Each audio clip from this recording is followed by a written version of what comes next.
ang kalipay nato diha kang Kristo, ingon ang mga Kristohanon, gipasiugdahan kini diha sa pagpanghatag. Nga diin, kini naghatag og dako kaayo nga rule diha sa ato ang celebration. Nganong naga-celebrate ta o Christmas. Pag maingon ta nga Christmas celebration, nagapasabot nga aduna gyoy gift giving, aduna gyoy exchange gift, mga inana o uban pa. Ang uban kay gihimong raffle. Pwede yung di na himong raffle, no? Ano lang, gift giving na lang kay Christmas bitaw. Sa bagay, ilaha man ang disenyo. No, ang kini nga celebration, usahay nahimong corrupted. Kini nga tradition, tungod sa pipila ka mga degree sa kahulugan sa pagpanghatag o sa kining giving or gift giving. Now, but that alone is no reason to abandon the practice of giving gifts. There is no reason to abandon that practice of giving gifts. From the very beginning, Christmas has been a time of giving. Sama sa akong gingon ganina. In fact, Christ's birth, life, and ministry all exemplified by giving. Ipasundayag kining tanan diha sa pagpanghatag. Now, ang atong mensahe ni takna sa kabuntagon, sama sa akong gingon ganina, Christmas, a time for giving. First, everyone, or Jesus' birth was characterized by giving. Kabalo ba mo, ana? Ang pagkahimugso ni Hesukristo, kini siya gihulagway diha sa paghatag. Now, Mary gave her body and reputation. Ano man? She willingly surrendered her body to bear the Son of God. Can you imagine? Even si Mary, the mother of Jesus Christ, is gisurrender niya, willingly, gisurrender niya ang iyahang kaugalingon o ang iyahang lawas aron nga magdala o magsabak sa anak sa Ginoo. Matod sa Lucas 1:38. Og dugang panana, si Mary, ani panahona, dili sa minyo. Engaged siya, ngadto kay Joseph, pero dili sa minyo. Pero gidawat niya ang maong kahimuan sa Ginoo. Nga siya magsabak sa usa ka batang lalaki, nga posibleng makadaot sa iyang reputation, ingon nga usa ka engaged. Kay nabuntis ko siya. Unya kasunod siya dito kay Joseph. Okay, balo na ta. Sa unang panahon, pag ang usa ka babae nagahimo ni ini nga klase nga krimen, na siya engaged sa usa ka lalaki, pero nabuntisan siya ngadto sa lain, siya pagabatuon hangtod nga siya mamatay. Can you imagine?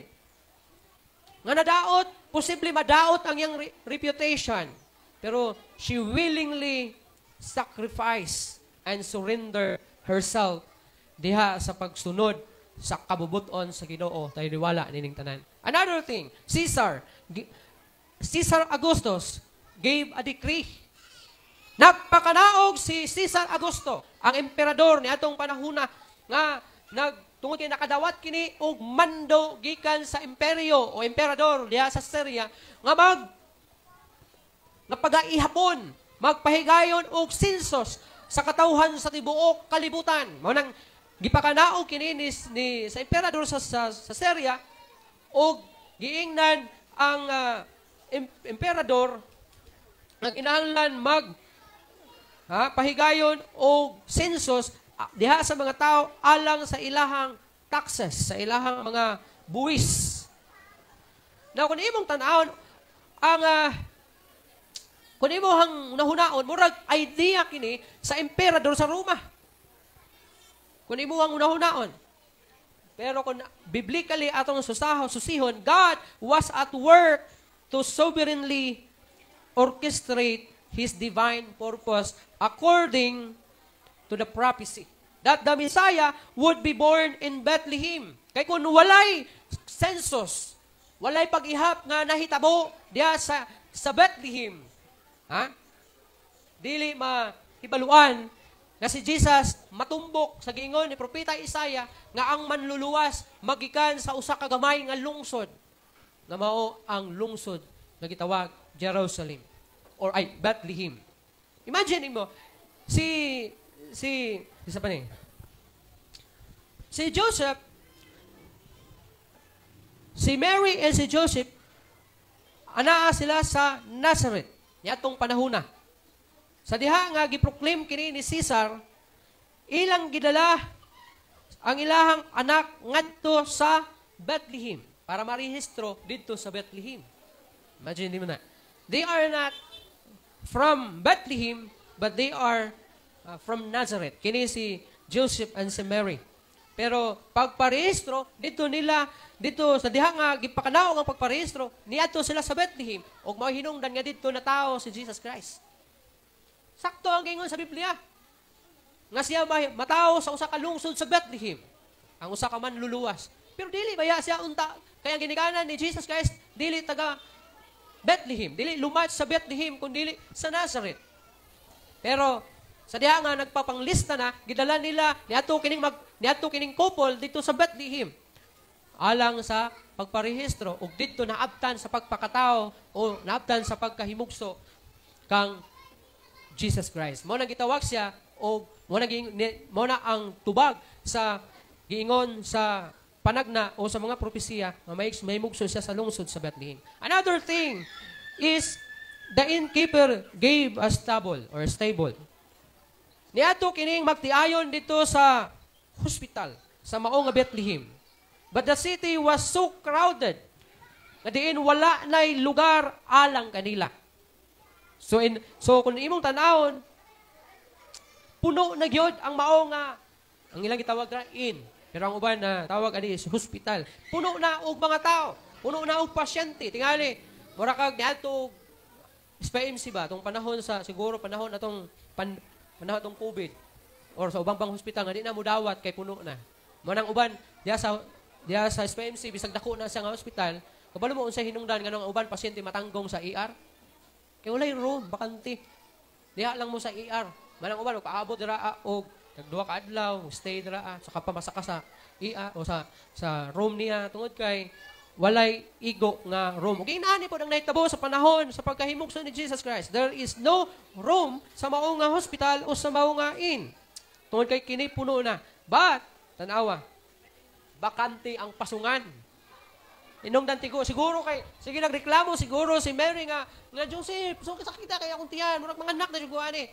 So, nakita siguro ni Joseph nga, uy, dunay pasungan diri Dirita.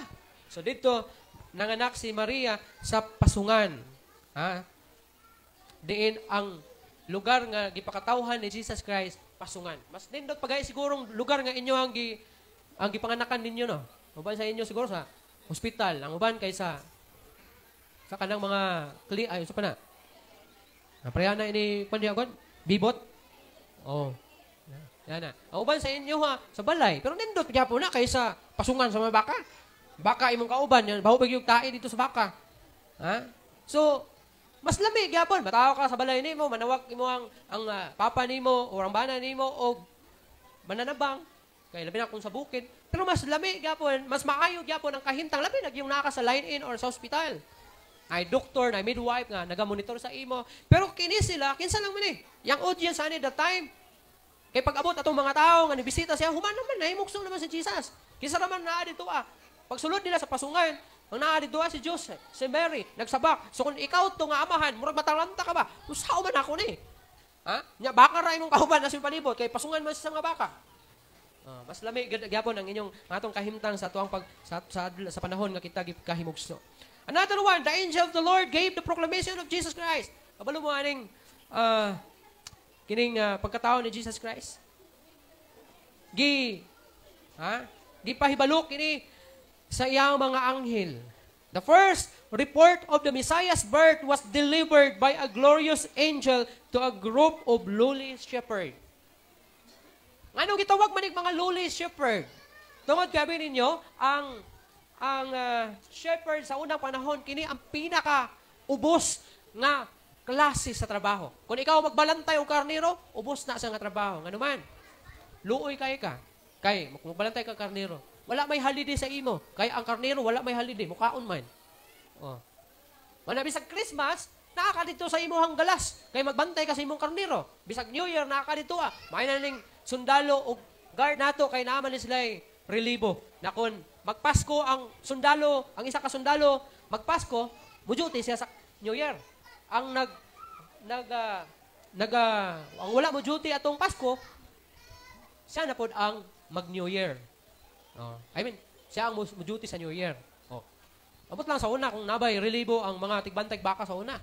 Pero kung kaugalingon nimong baka niya, medyo kabos-kabos ka gamay, wala kay pang sweldo, pwede ra siguro pod. Buhian lang gud nimo sa kilid-kilid sa imong balay. Para makaadto kag mga parte. Pero aning panahona, may bisita gyud gipahibalo sa anghel ang pagkatao ni Jesus Christ ngadto sa group of lowly shepherd, lowly people dira sa ilahang community. Mga group of people dira sa lang community nga diin mga ubos na mga tao nga maong tigbantay o karnero.